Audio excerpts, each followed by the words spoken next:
Muito bem, nós estamos no nosso podcast Triunfantes, nosso mais novo episódio. Aliás, nós estamos na temporada 2026 e é uma alegria, uma oportunidade que a gente tem, um privilégio ter você assistindo a gente. E a gente quer levar para você sempre entretenimento com qualidade, com boas reflexões, um podcast que a família toda brasileira pode assistir sem restrição de idade. E, na verdade, a gente tem aqui sempre o desejo de levar para você muita informação legal, coisas das nossas reflexões do dia a dia. Nós temos um espectro, né? A ideia de nós conversarmos com pessoas de diversas áreas para a gente construindo junto com você esse conhecimento, esse entretenimento e amadurecermos, né? Como pessoas, como sociedade. Esse é o intuito. Estamos muito felizes. Aliás, eu nunca estou sozinho, estou sempre aqui com o Sérgio Augusto, o nosso parceiro de bancada. Sérgio, mais uma vez, começando o nosso podcast Triunfantes. Deu para ver que eu vim na beca, porque realmente merece esse convidado. Além de ser mentor familiar, de exemplo, família e profissional, é uma pessoa que hoje vocês vão ouvir testemunhos aqui. Alguém vai chorar. Alguém vai chorar. Estamos recebendo nos estúdios da AR Produções o Dr. Joacy Loura, que é um prazer primeiro poder receber você aqui, que é um amigo que eu tenho o prazer de tê-lo há um bom tempo, que através de você também eu tive outros amigos. E para as pessoas não ficarem só nas minhas palavras, que daí falar de amigo também é rasgação de seda, né? Mas conta pra gente quem é o Joacy Loura Júnior. Meu amigo Luiz, pastor Luiz Fernando Camargo, meu professor, para quem não sabe, depois eu vou contar, meu amigo Sérgio, aos nossos telespectadores, aos nossos internautas, enfim, aquelas pessoas que vão assistir de manhã, de tarde, de noite, não sei que horas, mas que de alguma forma a gente possa, daquilo que for tratado e falado aqui, servir para ser algo de relevante na sua vida, algo relevante na vida das pessoas. E eu quero cumprimentá-los pelo trabalho que você vem fazendo, galgando espaço, não é fácil. Eu tenho acompanhado de perto aí a luta de vocês, né? E o teu nome diz muito, porque Luiz quer dizer guerreiro, né? Quer dizer combatente, né? Assim como o nome do Sérgio quer dizer o guardião, é aquele cara que quer guardar todo mundo, que quer estar próximo, enfim. Então tem muito a ver com isso de fato e, sobretudo, com aquilo que vocês querem entregar e que vem conseguindo, com muita excelência, com muita qualidade. Então fica aqui meus parabéns pelo podcast. Obrigado, mas e quem é o Joacy Loura? Quem é o Joacy Loura? Joacy Loura, Joacy dos Santos Loura Júnior, é uma criança que nasceu em Manaus.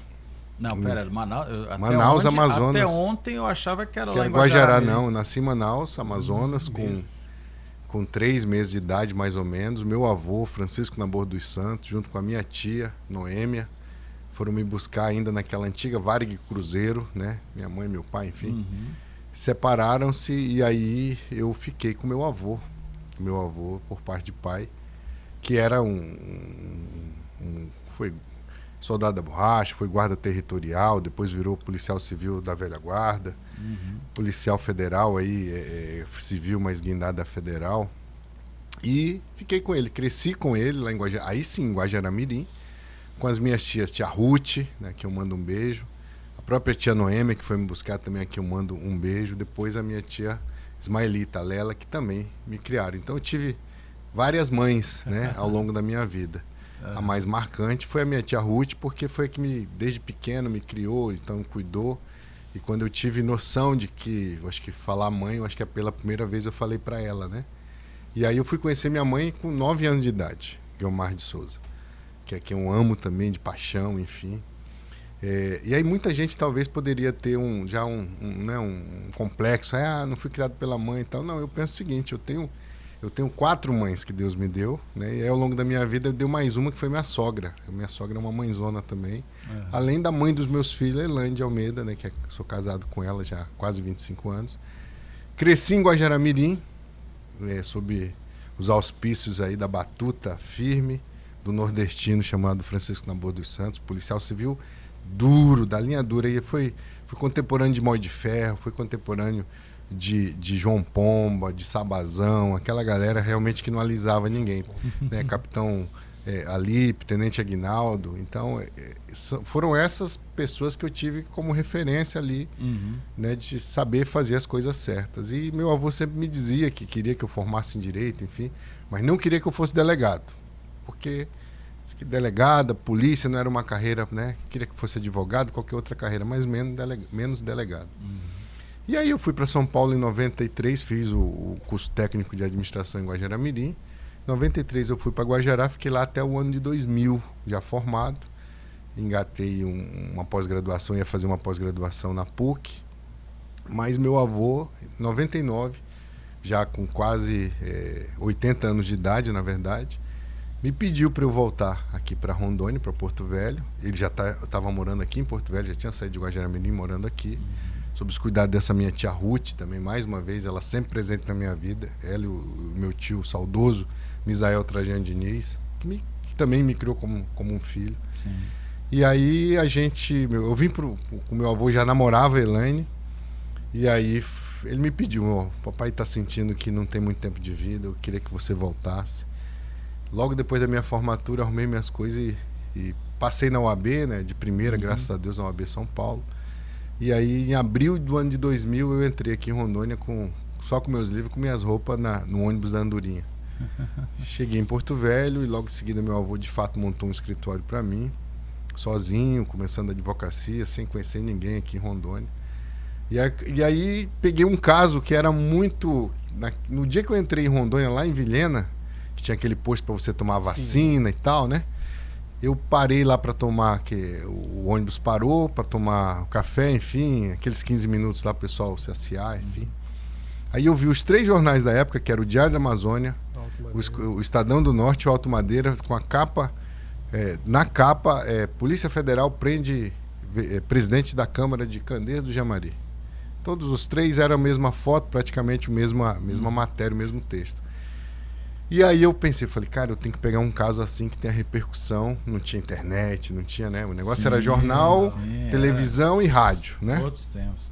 E aí fato é que 3 meses depois, 2 meses depois, 60 e poucos dias, eu estava pegando aquele caso daquele camarada e tirando ele da cadeia. Aí foi o primeiro caso meu de repercussão, foi o primeiro caso meu que eu tive contato diretamente com o direito eleitoral, nesse caso, direito eleitoral criminal. 26 anos atrás. 26 anos atrás. E de lá para cá, tirei várias vezes, assim, pelo menos 3 vezes ele foi colocado na rua e mandava prender, eu consegui um habeas corpus. O juiz mandava prender, eu consegui o habeas corpus de novo. E aí não só ele, mas também o outro que estava preso por extensão. De ofício, o ministro do STF, na época, o Marco Aurélio, mandava soltar. Enfim, então foi, vamos dizer assim, a primeira vez que Porto Velho foi... aí pessoas desses mesmos jornais fizeram matéria, vieram procurar quem é Joacy, de onde que veio, de onde que apareceu.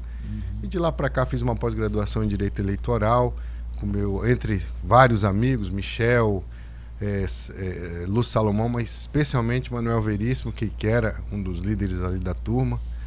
E a gente fez essa pós-graduação em 2009 e 2010. De lá para cá a gente milita muito mais próximo no direito eleitoral. Então lá se vão em pelo menos 16 anos. E aí foram eles que escolheram o meu nome naquela época para eu ser juiz eleitoral, né? A turma precisava ter 10 anos de efetivo exercício da advocacia, e eu já tinha, então era 2010, e eles...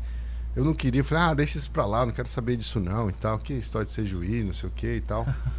E aí um dia o Lúcio me chama, o Manuel ajudou, o Michel ajudou, outros amigos, Paulão também, que era da turma, ajudou, enfim. Eles tiraram as minhas certidões, eles montaram todo o dossiê para que eu pudesse me inscrever como juiz. Cheguei lá só para assinar o requerimento, porque estava tudo pronto. Tanto era que esses meus amigos confiavam na minha capacidade e eu não estava muito aí. E aí, para minha surpresa, passei em primeiro lugar na lista do TJ Rondônia.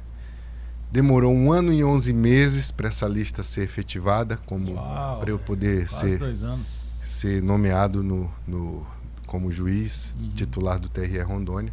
Até que, final de maio, a Dilma me nomeou. Começou no governo Lula a lista, e só foi nomeada no governo Dilma. Ok. E aí tomei posse em junho de 2012 e de lá para cá, especialização em Direito Eleitoral, mestrado em Direito Eleitoral. Na Uninove, né? Na Uninove em São Paulo. E nesse meio tempo também fiz seminário de teologia, né, que você foi meu professor, e também convalidei como bacharel em teologia. História que às vezes as pessoas olham e dizem assim, porque lá vai o... Deu sorte. Deu sorte, né? Ou então lá vai o homem dos muitos carros, né? Porque ele tem uma coleção de carros. Você que não sabe, esse homem é apaixonado pela Elaine, que é a esposa dele, por Jesus, né? Primeiro, pela Elaine, pelos meninos, mas depois, amigo, esse negócio de direito, ganhar dinheiro, isso aí é tudo legal, mas ele é apaixonado mesmo por essa coisa dos carros antigos. Mas, na verdade, eu acho que apaixonada mesmo teve uma vez que o doutor Joacir chegou para mim e falou: rapaz, eu tenho que dar um jeito lá em casa. Eu tô com 9 carros. A Elaine não aguenta mais. Até os cachorros sumiam, porque os carros ocupavam todos os espaços. É uma pessoa assim maravilhosa. Eu tenho ele como meu mentor, junto com o Dr. Manuel Veríssimo, o mestre Luiz Fernando. São pessoas que eu me espelho muito.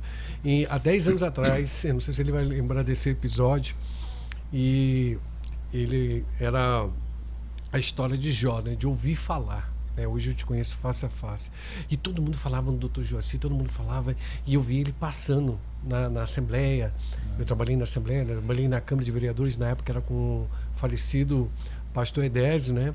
Aí, de repente, ele sentou e, por esse momento, não tinha ninguém ao lado direito dele. Porque assim que o Dr. Joacir sentava, vinha 3, 4, 5 pessoas em cima. Aí eu aproveitei aquele momento, eu falei, vou tirar a paz dele, vou me apresentar. Eu, magrinho, né? Sentei do lado dele e falei, doutor Joacir, eu sou assessor do vereador. Ele, que bom, e aí, tá estudando, tá? Eu falei, poxa, eu sou um admirador seu, eu lhe admiro muito. Quando o senhor tem alguma coisa para falar, eu faço questão quando o pessoal falar, o doutor Joacir vai explanar alguma situação sobre a lei eleitoral, sobre as questões jurídicas. Eu corria do corredor para ouvir esse homem falar, e hoje está aqui fazendo parte desse momento. E isso aqui, ó, que você está vendo? Essa beca é um presente desse homem. Eu teve um episódio na minha vida que eu ia participar de um evento e eu não tinha paletó, e eu estava envergonhado, que o meu estava bem gastinho, bem batidinho mesmo. E eu comentei, aliás, ele ouviu a conversa e me chamou no particular e falou assim, vai lá em casa hoje à noite. Aí eu fiquei assim, eu falei, amor, aconteceu alguma coisa, eu estou assim. Ela, não, eu vou contigo. E fui, cheguei na casa desse homem magnífico, homem temente a Deus, com a esposa lá na sala, nos recebeu, e ele falou, só um minuto. Aí foi nas roupas e veio com cada peça assim, até hoje você lembra aquela que eu tenho, que eu digo que se eu fosse pagar pelo valor de euro, eu não tinha condições. E ele, não satisfeito, ele conversava, ele botou umas 8 peças na mesa, conjuntos da Aramis, marcas boas, depois paga o royalty aqui, tá? Tem que falar mesmo, senão vai chegar um monte de gente lá na casa dele falando, eu também quero um. E ele colocou na mesa assim, e eu, na minha inocência, era para escolher um. E de repente ele saía, voltava com um monte de gravata. Aí vinha ele de novo com outra coisa, com outra camisa. E aí eu falei assim, doutor Joacir, eu acho que esse aqui vai dar. Ele, não, veste, pode vestir. Eu falei, não, doutor Joacir, eu envergonhado, né? Aí ele começou a juntar tudo num braço só, ficou aquele bolo enorme assim, e falou, é tudo seu. E essa coisa linda aqui faz parte disso. Obrigado, essa coleção de outono e inverno. Esse é o coração desse homem, doutor Joacir Loura Júnior. Eu sei que toda vez quando ele cita de eu ter tido a oportunidade, na verdade, de dar aula para ele, eu me lembro do episódio que aconteceu, e eu vinha de outro lugar, né, para dar aula, e aí de intruder. E aí eu cheguei para ficar difícil, dando aula e tal, e alguém falou assim para mim, não, porque aquele lá, ele é juiz. Eu falei, juiz? Eu falei, juiz e tal. Eu falei, legal. Aí eu não sei o que eu fui comentar com ele, eu perguntei mesmo para saber, porque era difícil acreditar, a humildade de um juiz, né? Sala de aula, teologia. É comum nós termos pessoas que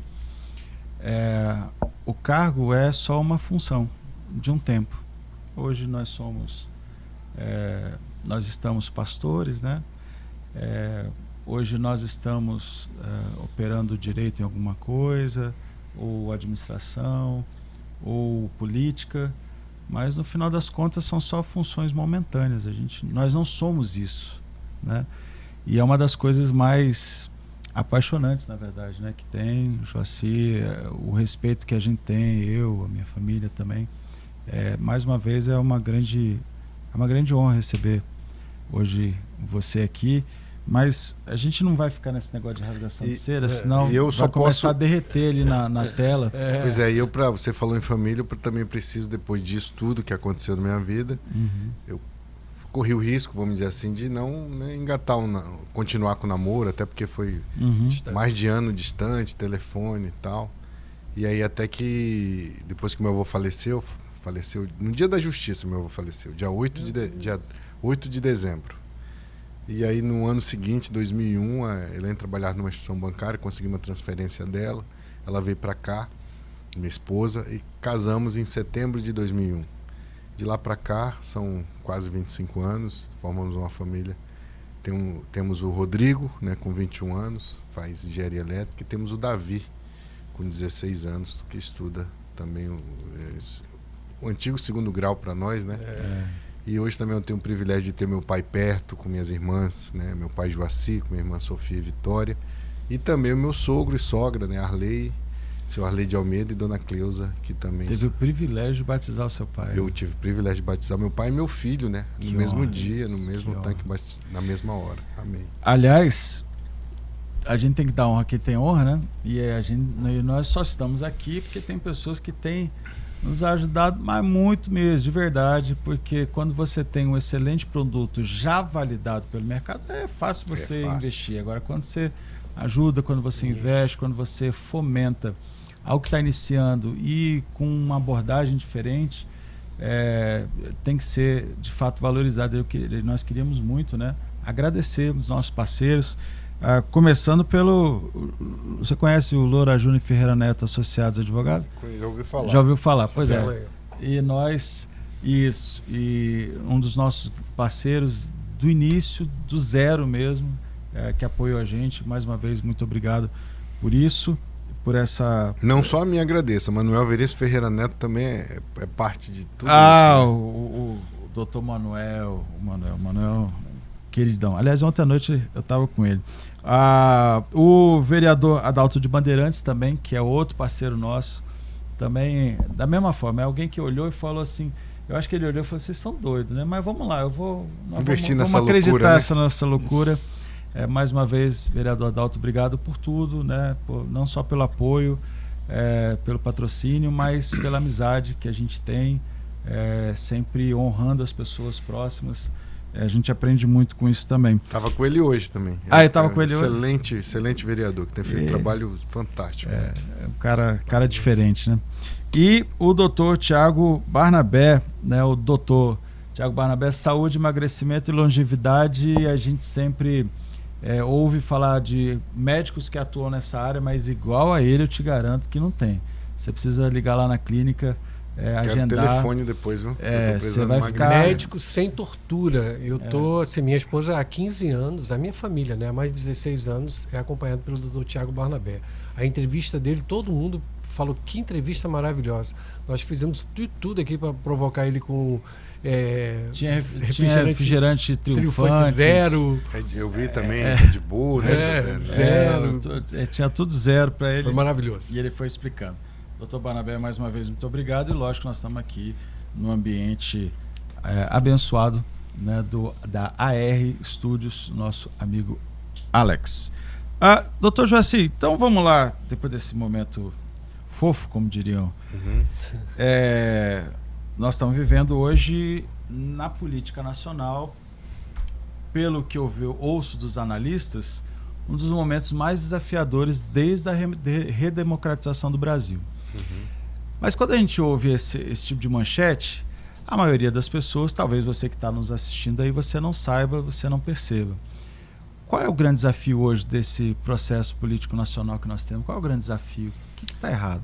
Para mim, é convencer 32 milhões de pessoas, ou trocando isso em percentual, aproximadamente entre 28% a 30% dos eleitores brasileiros a, de fato, se posicionar. Porque se a gente são os indecisos, né? Se a gente pegar as últimas eleições, no segundo turno foram aproximadamente 32 milhões de pessoas que deixaram de votar, e a diferença entre um candidato e outro foi aproximadamente 2 milhões e 100 mil votos. Então a gente está falando aí no universo de pelo menos 30 milhões de pessoas que deixaram, deram um cheque em branco para que o colega, o amigo, a pessoa que ele nem conhecia, decidisse por ele. E depois pode estar, hoje esses 30 milhões pode estar no rol daqueles que estão criticando, que estão dizendo que não está certo, está tudo errado, só que ele contribuiu para que isso ficasse dessa forma. Eu acho que o maior desafio, Luiz e Sérgio, é exatamente isso, é a gente saber que temos que nos posicionar.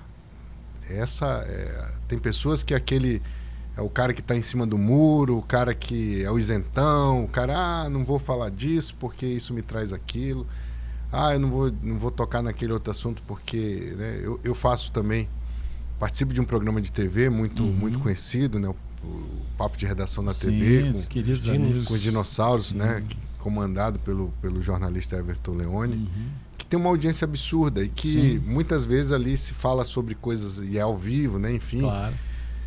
E nem sempre a conversa sai redonda, ou como diz o outro, né?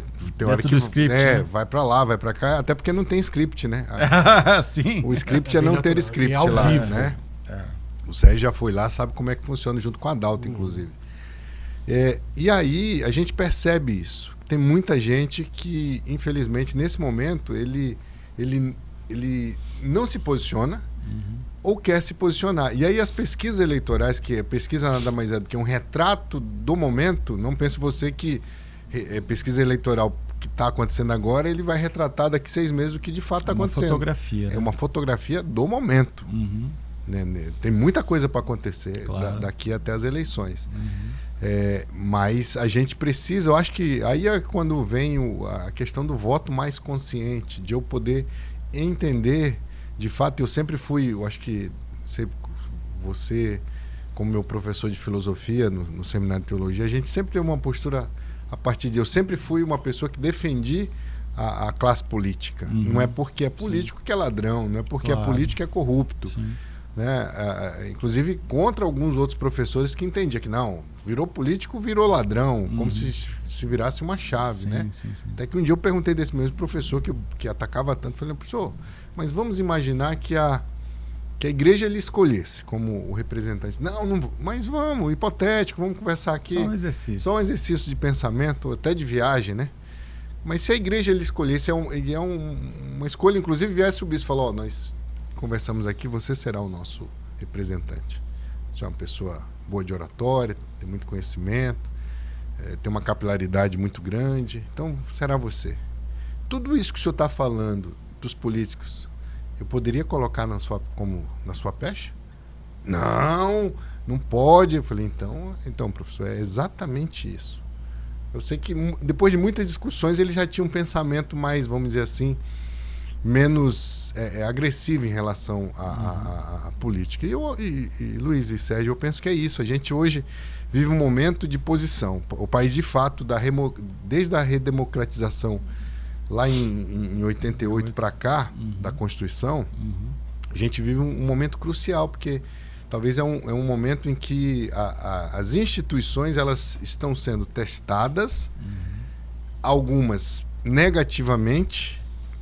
E aí o povo também precisa entender que o STF, né, como é um instituto que se fala muito, uma instituição que se fala muito... Ficou linda. Obrigado, eu sou lindo. Isso é nada mais do que a inteligência artificial. Ficou muito... Mas é uma foto real, que ele só colocou o livro ali na frente. Né? Só queria fazer... na verdade, eu queria fazer... A IA é o livro. É o livro. É o livro que ele colocou vamos ali. Vamos entender ali a questão, a igreja, a religião e a política. Você está vendo ali o símbolo de Brasília, né? O que se diz assim, a pátria amada, o símbolo maior. E você vê o reflexo. Passei por lá, eu fiz questão, eu mandava foto, vídeo. Doutor Joacir, eu estou aqui em Brasília. Eu todo feliz, né? Realizando um sonho. E a cruz embaixo ali. E quando você verifica ali as mãos, né, da igreja e a fé. Então, cara, foi muito feliz. Eu parabenizo a Patrícia. Patrícia, né? Pimenta, né? Nossa editora. Né? Patrícia é uma essa capa ficou artista, excelente. né? E é um monstro para Monstro, trabalhar. né? Monstro. A gente certamente... No bom sentido, claro, né? Que a gente vai falar sobre o livro, mas de fato tem a ver, né, Sérgio? Tem muito a ver, porque foi exatamente esse o ponto, né? Você não estava na minha arguição do TCC, mas quando eu fui arguído lá também no seminário, era para ficar meia hora, ficamos 2 horas. Né? Então, a minha nota foi 9,9. Disse que não chegou a 10 porque tinha que ter alguma coisinha lá, 0,1 que faltou. Mas o importante é que eu acho que a gente precisa, dentro da igreja, eu faço parte, assim como você, somos membros da Igreja Metodista Wesleyana. É uma denominação que nasceu da Igreja Metodista do Brasil, da Igreja Metodista Mundial, por assim dizer, ou a inglesa, né, a metodista inglesa, que a gente, assim como outras igrejas também, a gente não vê, graças a Deus, envolvida em escândalos, né, envolvidas em alguma coisa relativa a essa questão política. E aí que a gente tem que ter muito cautela. Por quê? Porque tem igreja que não se posiciona, não coloca seus agentes ou pessoas que estão dentro da igreja que às vezes até querem. É um líder comunitário, tem uma liderança nata, tem muita capilaridade política, faz o bem já todo dia, corre atrás das coisas para as pessoas. Só falta ele se colocar o nome à disposição. Mas a igreja às vezes, não vou pôr, não deixar, enfim. E aí chega um estranho, chega um cara que é alienígena totalmente ao evangelho, às vezes tem até outra religião que não seja, e aí o pastor, o líder daquela igreja, pega aquele camarada, tira a cola e vai falar, não, esse aqui é o nosso candidato. Qual que é a ligação desse camarada com o evangelho? Qual o testemunho que esse camarada está dando? E aí é quando eu defendo que, nesse caso, a igreja ela tem que pensar como instituição do terceiro setor, ou de um setor que faz o bem-estar social também, porque o governo faz. Obrigação é do governo, dever é do, seja federal, estadual ou municipal. Mas são muitas igrejas, Brasil afora, que a gente conhece, que fazem mudar a realidade de pessoas que entregam cesta básica, que levam mutirão de saúde, que leva projetos sociais, que tira pessoas... Então, a gente... Como que a igreja não tem feito política ao longo do tempo? Como que a igreja não tem, de forma positiva ou às vezes também negativa, mas eu estou falando aqui da questão positiva, influenciado vida e mudado vida de pessoas? Não é só com a palavra, não é só com testemunho, mas sobretudo com ação, né? E ação, eu vi um dia o Papa Francisco falar numa encontro mundial da juventude em Roma, na Itália, e perguntaram a ele como que se fazer política era também um ato de evangelizar. Ele, claro que é. Porque através da política você muda a vida de pessoas, você alcança pessoas, você faz o bem. Mas está fazendo com dinheiro alheio, está fazendo com o nosso dinheiro, mas tem gente que está lá, passa o mandato inteiro e não consegue fazer. Né? Então eu acho que a política ela precisa estar realmente sendo pensada pelas igrejas, para que muitas igrejas não façam aquele voto de cabresto automático, como eu falo no livro. Não, né? O pastor vai ter que votar, usar a estrutura da igreja, que é um uso de bem comum que não pode ser utilizado para esse fim, para dizer, esse aqui é o meu candidato, votem nele, enfim. Não é isso. Mas usar a igreja para trazer reflexão, principalmente aos jovens. Os jovens hoje, ultimamente, estão se omitindo a sua responsabilidade. Não querem saber de votar, não querem saber de política, exatamente porque essa ojeriza política é o pai falando mal o tempo todo de política e de político, sobretudo. É o avô. Mas a própria TV, né, doutor Joacir, a internet. Então, a TV, tudo se propaga. O mal se propaga mais rápido. Né? Por quê? Aí quem está nadando de braçada? Os maus políticos. Porque as pessoas de bem não querem tomar uma posição, não querem se posicionar. Política, a gente sabe que não existe vácuo de poder. Não. Né? Então, se você deixa o espaço, ali alguém vai ocupar. E Certamente, me justamente. parece que sempre essa desconstrução do agente político, da idoneidade, etc., sempre generalizando, né? Porque a ideia é essa, você generaliza e bota todo mundo mesmo. Joga na vala comum e vamos embora. Mas isso me parece que não é por acaso, é proposital. Uhum. Até porque quando a gente pensa na íntima relação entre política e religião, isso sempre esteve na história, inclusive no seu livro você fala sobre isso. Isso é uma relação que sempre houve.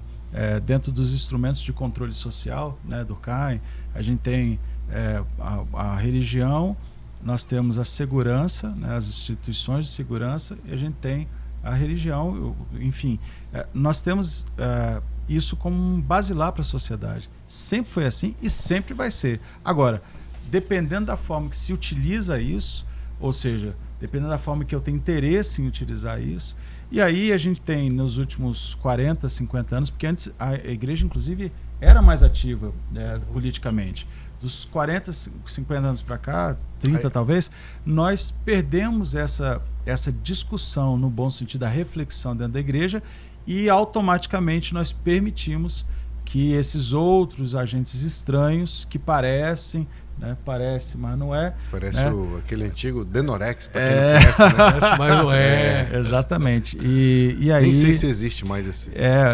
Tem um negócio agora do Toguro, né, que é o cara que fala que parece tal coisa. Sabor energético. Né? Então, sabor político-cristão, mas na verdade são pessoas que maquinam Para mal aumentar mesmo. essa reflexão, que o senhor vem dissertar sobre ela, como o mestre Luiz Fernando colocou, todos os reis, a monarquia, aí você vê a evolução da mudança da política, porque você está tratando desde a geração de Constantino, vem para cá e nós estamos falando de uma monarquia.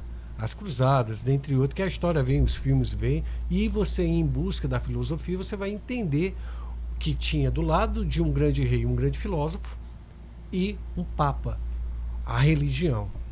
E ela se propagava o que era dito, regra, e era sentado à mesa eclesiástica da época, era tratada assim, com uma pessoa da filosofia, do estudo, da inteligência, da intelectualidade, juntamente com a religião.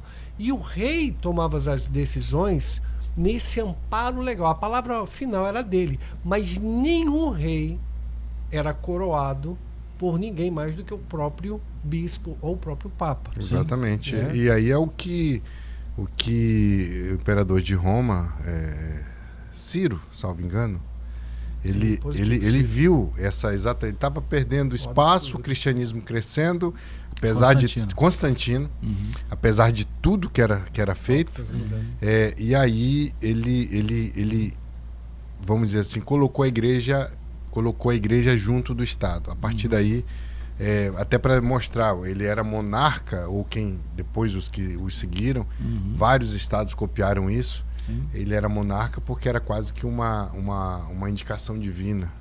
Então, para que você possa ser... Eu fui agora, estive em Petrópolis, faço parte também da comissão de legislação da nossa igreja, né? A gente está discutindo as normas para o próximo sexênio, para o Conselho Geral. E eu visitei o Museu Imperial. E lá tem uma foto do Dom Pedro II sendo, com 15 anos, né, sendo coroado, e quem coroou foi o bispo. Então, ou seja, a igreja era que tinha autoridade para colocar na cabeça de um rei a coroa. Então, vê a importância da igreja dentro da história mundial, né? Sim, mas também a reflexão vai para além do cristianismo. Quem são os líderes dos países do Oriente Médio? Também, né? São teocracias, né? Exatamente. Você vai para a China, né? Na China e no Japão, todos os presidentes, eles são iluminados, eles são tidos como divindades. Na Índia também, né? O que a gente... Então, como eu estava propondo, e concordando com todos, claro, é uma questão intrínseca do ser humano, da organização social do ser humano. Exatamente. O aspecto religioso. Você não vê nos dias atuais, para a gente trazer mais para o nosso tempo, você não vê posse de quem quer que seja que não tenha autoridades eclesiásticas. Pastores, bispos, enfim. Se jura sobre a Bíblia, a Bíblia, né? Então, e aí, para deixar passar esse momento, eu quero também te regalar aqui o meu livro, Igreja, Religião e Política, Entre a Fé e a Cidadania. Eu sei que você já tinha folheado, sei que você já tinha visto, mas oficialmente a entrega para você, que merece muito mais do que isso. Certamente tem muito também dos teus ensinamentos aí nesses escritos, que é o resumo daquilo que a gente... Eu tinha acabado de fazer o mestrado, tem, né, lenço aí? Em Direito. E aí fiz esse TCC, né? Falei sobre o cristão, religião e política, né? Não falei igreja. E é o meu pensamento de fato de que a igreja precisa se posicionar, os cristãos precisam se posicionar. Olha aí, ó. Esse é o nosso bispo, né? O nosso bispo Ronaldo, é a missionária Fátima.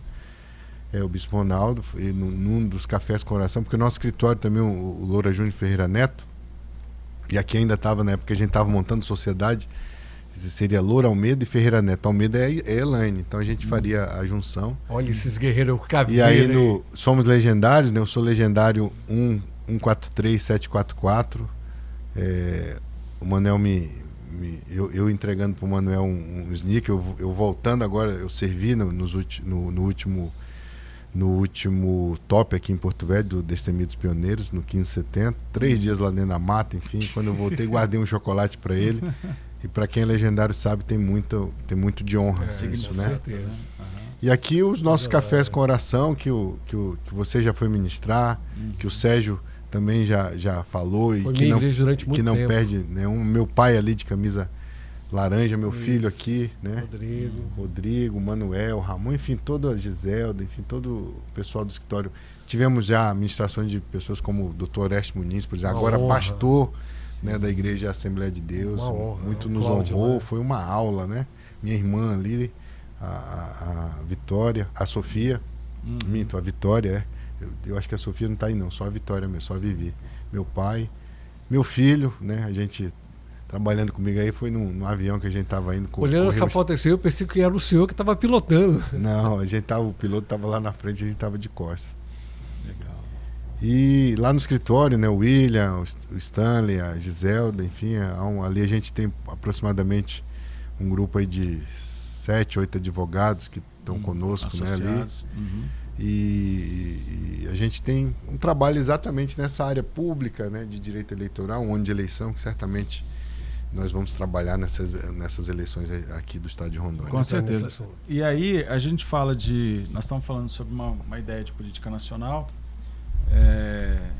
mais pelo aspecto ideológico, né, para essa reflexão, mas quando a gente fala de política regional, para a gente vir aqui para o nosso quintal, eu me lembro que uma vez alguém me explicou, e aí nós estávamos numa palestra, que nós temos na região norte, se juntarmos todos os deputados federais, nós temos o mesmo número, ou um pouco menos, ou um pouco mais, do que só o estado de São Paulo.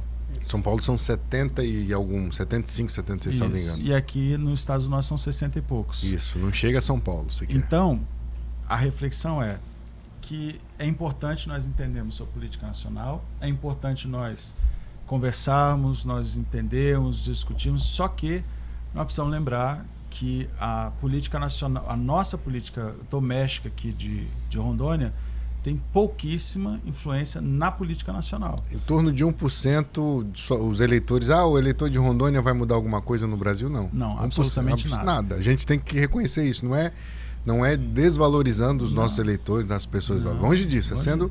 Obviamente, Rondônia não muda nada no cenário nacional. Exatamente, por conta da população. Exatamente, isso pela população.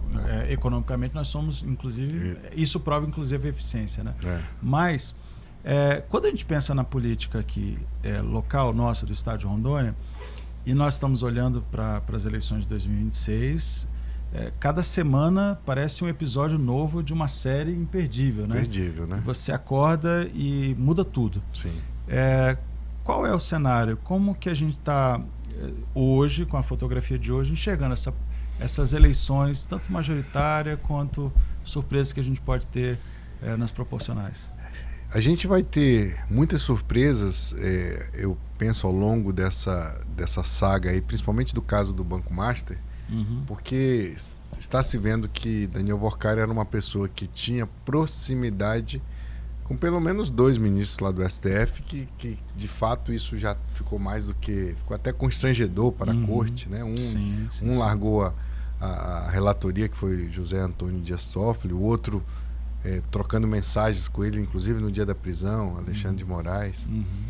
E ficou uma situação muito constrangedora, né? Especialmente, acho que para como dizem, o Moraes, né? O Xandão, porque foi, se não o maior, se não o mais inflexível e veemente pessoa que mudou o rumo de muita coisa no Brasil ao longo dos últimos 4 anos.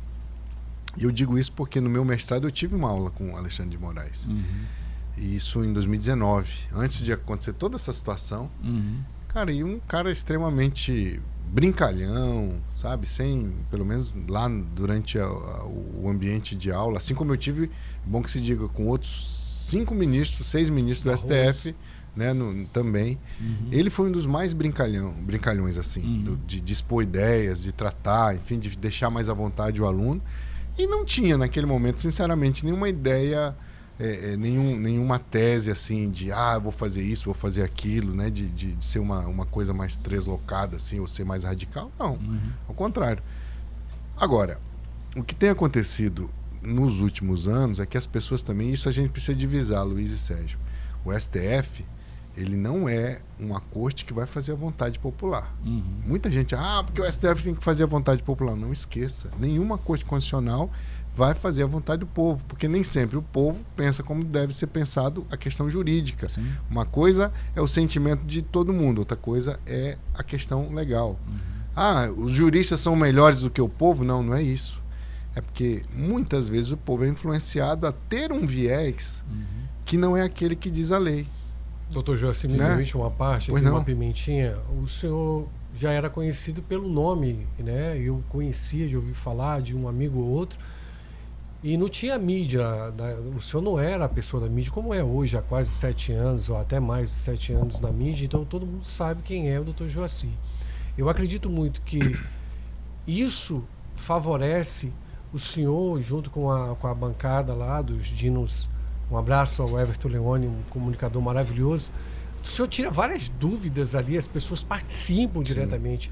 A mídia funciona de uma forma proveitosa, mas o STF, quando começou a internet a ser divulgado, a ter a parte 24 horas, canal de televisão do STF, parece que a coisa mudou. É o ativismo judicial, né? Isso. O canal, a TV Justiça, ela existe, salvo engano, desde 2002, né? Então é uma TV que já está no ar há muito tempo. Só que, diferentemente dos Estados Unidos, por exemplo, onde a Suprema Corte Americana leva uma discussão de poucos minutos. Aqui não, cada ministro tem que mostrar o seu conhecimento, citando jurista alemão, italiano, espanhol, enfim, querendo como se fosse uma questão, dando uma aula, né, para o colega que está ali, e o outro não aceita a aula, quer dar uma aula melhor. Contrapor, enfim. Não. A Suprema Corte Americana, por exemplo, ela leva os casos para discussão e geralmente não há discussão, porque toda divergência é discutida antes. Claro, previamente. Se leva lá um resumo. E o mal do nosso STF é que o nosso STF, em muitos momentos, virou um juizado especial de pequenas causas. Ele está discutindo coisa que não deveria estar chegando no STF. E hoje tudo chega no STF. Esse é a meu sentir, deveria ter uma reforma do judiciário para colocar limites à competência do STF. Por exemplo, um exemplo clássico disso.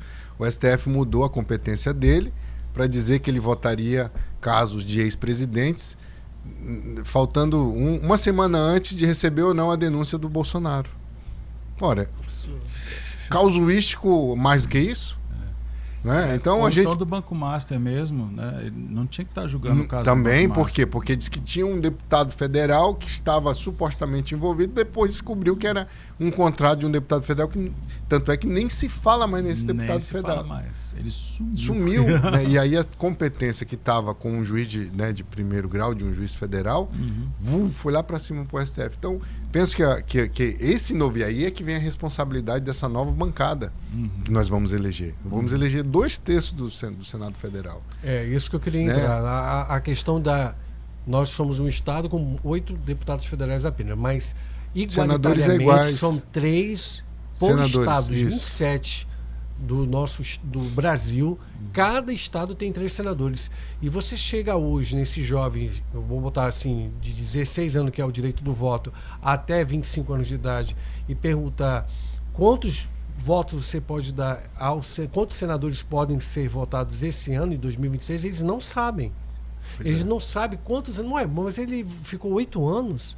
Ele é senador, foi candidato a governo e voltou a ser senador, então ele ganhou para senador. Então, é a falta da informação num momento tão de informação na palma da mão. Inclusive, esse ano nós vamos ter debate político também para senadores aqui no estado de Rondônia. Rondônia, né? Que acho que há muito tempo já deveria ter tido. Por quê? Porque é um cargo majoritário também. E aí é bom que se diga que para o telespectador, o internauta que está vendo e nos ouvindo, por que Senado também é um cargo tal qual de prefeito, governador e presidente? Porque também é um cargo majoritário, ou seja, ganha quem tiver mais voto. Não é diferentemente de deputado estadual, federal e vereador, que é um cargo proporcional. Que quem ganha a cadeira não é a pessoa, é o partido. Tanto que ainda tem voto de legenda. Tem muita gente que não quer votar nominalmente em alguém, vai lá e vota só nos 2 primeiros dígitos, que é do partido a qual ele tem uma afeição. E aí, só para a gente encerrar essa questão do STF, eu penso que deveria ter uma reforma do judiciário. Quando eu fui fazer mestrado, eu fiquei 23 dias na Itália. E lá a gente pôde estudar e entender como funcionava o sistema da Suprema Corte italiana. E lá é mandato. São 15 ministros, 5 ministros de cada ramo, como dividiu Montesquieu, pelo lá os 3 poderes, né, pelo espírito das leis. 5 é indicado pelo judiciário de carreira, 5 é indicado pelo legislativo e 5 são indicados pelo executivo. Magistrados que ficam 10 anos, 15 anos, salvo engano, ficam um mandato lá. E depois que eles saem, eles não podem ter recondução e não podem assumir mais nenhum cargo na República, nada. Eles são ex-ministros e acabou. Vai dar aula, vai dar palestra, mas cargo público zero.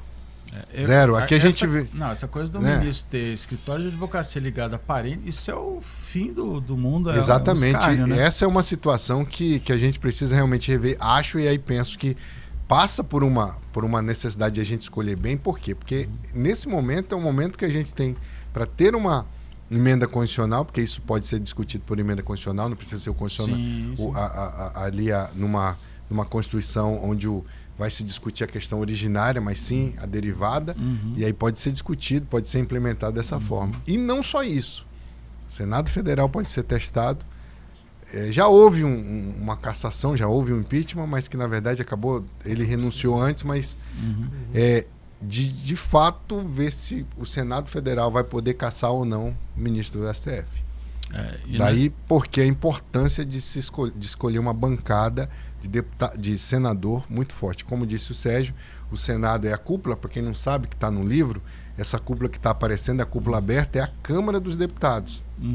A cúpula fechada para baixo é o Senado, porque o Senado é mais fechado e representa de forma igual os 26 estados mais o Distrito Federal, 3 por cada um. E já o aberto, porque são os 513 deputados federais, mais, salvo engano, os 16 que vão entrar agora. Né? Então, basicamente é isso, e a gente, de fato, precisa discutir, não com emoção, claro, não com teoria do... e DSF pode isso, pode aquilo. O não, tem muita gente... Mais de 16 deputados federais, chega a dar um desânimo na face do Dr. Luiz Fernando. É triste, muita gente nem sabe que vai ter uma acréscimo. Cara, eu não vejo como tristeza, eu vejo que seria mais eficiente se de fato esses 16 deputados fossem realmente aproveitassem, mas do jeito que eu concordo contigo. Sim. São 16 a mais para ter maior gasto e um rombo que vai trazer, porque o que eles fazem de relevante? Quantos deputados efetivamente dos 513 que a gente conhece, que a gente ouve dizer com menos de 20, uma projeção coerente de apresentação de projetos. Não aqueles que... Tem cara que vai lá, você já foi, já viu isso, a gente já viu. Ele não vai para discussões, ele só entra lá para gravar um vídeo, falar, eu tô aqui, não sei nada, não sei o que, no plenário, gravou o vídeo e vai embora. Tem 4 mandatos, já 3 mandatos, principalmente em São Paulo, e não tem uma PL aprovada. E tá acabando o tempo aí, viu? Estão avisando aí. Não, e aí a gente passa aqui na rua e você vê os outdoors, o cara coloca tantos milhões... Como se fosse dele o dinheiro. E é só essa informação que ele passa pro povo que votou nele. E outra coisa, eu como advogado defendi isso, que isso não deveria ter em ano eleitoral. Claro que não. Não deveria, isso é mas o fim do mundo. A Justiça Eleitoral entende que pode, enfim, que é uma possibilidade, porque aqui não é como candidato, mas sim prestação de contas do mandato parlamentar. Então acho que é discutível isso aí. Reeleição. Pois é. Reeleição... Querem colocar agora mandato de 5 anos, né? Faz tempo que isso é discutido, isso aí. E nunca passa. E aí tentar ajustar para que a gente tenha uma eleição única. De vereadores, prefeito e todas no ano inteiro. E aí a ideia era que no próxima eleição para prefeitos eles tivessem já o mandato para ajustar e nós chegássemos. Isso resolve? Não. Não resolve porque no Brasil a gente não tem aquilo que temos em alguns países, principalmente nos Estados Unidos, que chama o accountability, que é a possibilidade de eu responsabilizar um agente político no mandato. Então, se ele não está indo bem, eu tiro ele. Aqui no Brasil, imagina, que se a gente colocar isso, são 5 anos aguentando o cara. E aí, as nossas eleições hoje, elas funcionam exatamente como esse termômetro, de que não está bem, eu vou seguir um rumo para cá. Tá bem, deixa o cara lá. Enfim, discutível, obviamente. Mas eu não acredito em urna eletrônica, essa coisa toda que sempre vem à tona. Eu, como ex-juiz eleitoral, posso dizer para vocês que eu também cheguei na corte desconfiado, mas depois de tanto teste, de tanto seminário, de tanta coisa que eu vi de tecnologia, e especialmente de tantas pessoas que estão lá, de famílias que estão lá, de promotores, de juízes, de servidores... que não, jamais se dariam essa situação com certeza. De fazer Nós algo vamos falar diferente. já antes da gente encerrar, está acabando o tempo, rapidamente sobre inteligência artificial de fake nas eleições desse ano, mas antes a gente tem um vídeo, vamos passar o vídeo. Doutor Joaci é um exemplo de pessoa. Doutor Joaci é um excelente profissional. Doutor Joaci é um homem muito elegante. Maria Regina. Doutor Joaci é um líder que inspira por ética e excelência. Joaci é um exemplo de ética e profissionalismo. Doutor Joaci, acima de tudo, é um homem de Deus, alguém com princípios e uma fé inabalável. Doutor Joaci é um homem íntegro e sábio. Oi, meu amor. Passando aqui para dizer que eu tenho uma grande admiração por você, tenho muito orgulho de ser sua esposa. E obrigada por cuidar da gente, por ser esse homem de caráter, de fé, por ser esse homem tão especial nas nossas vidas. Eu e nossos filhos te amamos muito, muito mesmo. Sucesso em tudo que você for fazer, sucesso na sua carreira profissional. Desejar tudo de bom, que Deus continue abençoando a nossa casa, a nossa vida, nossos filhos, tá? Te amo muito. Beijo. Muito bem. William. Aguenta coração, hein? Rapaz. Mas espera aí, deixa eu falar um negócio antes de você, enquanto você respira. Respirar, né? Tomar uma água. Eu tomo água pra gente respirar, porque assim, nós estamos agora no finalzinho do nosso podcast. Já não, a gente ia ficar de minuto aí. Já foi. Conversa quando é boa é assim, mas Joaci, não saia daqui sem dar um panorama para todo mundo que está nos ouvindo e nos assistindo. Você que está, graças a Deus, em primeiro lugar, e aos nossos parceiros, Loura Júnior Ferreira Neto, Advogados Associados, o vereador Adalto de Bandeirantes e o doutor Tiago Barnabé, o nosso médico que é especialista em tratamento de saúde, emagrecimento e longevidade, são os nossos parceiros, assim como o nosso a R Studio aqui, onde nós estamos, né, que nos recebe tão bem. Mas, Joaci, inteligência artificial, seja as IAs, etc., seja deepfake nas eleições desse ano, tem regras novas. O que a gente precisa saber como para você não cair aí numa lista de transmissão e depois ter que responder, ou então até o candidato? Cara, esse ano a Justiça Eleitoral vai ser muito mais rigorosa com essa questão de IA, especialmente com deepfake. O que é deepfake? Montar num vídeo que está uma pessoa A imagem de uma pessoa B e fazer com que a pessoa que vai assistir acredite que o que a pessoa A falou, na verdade quem está falando é a pessoa B. Isso é deepfake. E inteligência artificial, a Justiça Eleitoral vem, né, se modernizando, especialmente exigindo que o candidato é proibido usar, não é. Desde que você diga ao eleitor que aquilo foi produzido com a ajuda de uma IA. Então isso é essencial. E aí esse ano acabou de sair as resoluções que o TSE recebeu mais de 1.600 sugestões da sociedade como um todo e implementou muita coisa de propaganda eleitoral. Então daria só um programa para a gente falar só de propaganda eleitoral. Mas me tira uma dúvida que me perguntaram semana passada, rapidamente. Diga. 3 dias antes da eleição, solta um vídeo, por exemplo. Não pode mais. Não, por exemplo, solta um vídeo do Lula, ele, mas falando como se fosse o Bolsonaro, fantasiado de deepfake, né? Uhum. E aí arrebenta a eleição. Até apurarem, até já foi a eleição. O cara aí volta tudo depois? Pois é, aí cancela uma eleição? Aí tem que ver que a questão do abalo em relação a isso. Mas pensando nessa situação, 72 horas antes, a Justiça Eleitoral determinou nas resoluções e 24 horas depois que haja o bloqueio, a paralisação dessas questões de IA e de deepfake. Por quê? Denúncia pelo pardal também, né?